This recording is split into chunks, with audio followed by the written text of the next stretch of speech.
Come vedete, finché è in volo il carrello rimane alzato per poter essere più aerodinamico e avere quindi meno impatto con l'aria. Come vedete, lui è allestito con una camera, quella lì frontale, che è posta a 90 gradi circa, leggermente più in alto, con le 5 bande insomma, red, green, blu e vicino infrarosso e red edge per appunto essere calcolati gli indici vegetazionali. Il drone poi può essere allestito come abbiamo qui dietro con diciamo, un serbatoio con degli ugelli per poter fare irrorazione liquida, distribuzione granulare con prodotti granulari o anche la lotta biologica con il lancio di insetti, quindi capsule che vengono lanciate in base ad una frequenza che viene predefinita sul nostro avestamento. Ad esempio contro la piralide del mais possiamo fare lotta biologica con il drone. E dal punto di vista della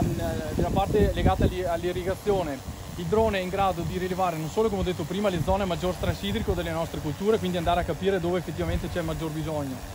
Inoltre con questa camera riusciamo anche a rilevare l'andamento orografico del nostro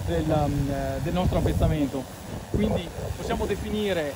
i punti di quota del nostro avestamento. Se dobbiamo definire linee di massima pendenza, un impianto nuovo irriguo, un impianto nuovo della nostra coltura, possiamo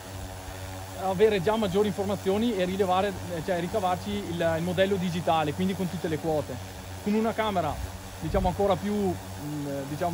spinta verso la fotogrammetria, riusciamo anche a ricostruire in 3D ad esempio le chiome della nostra coltura, oppure definire un volume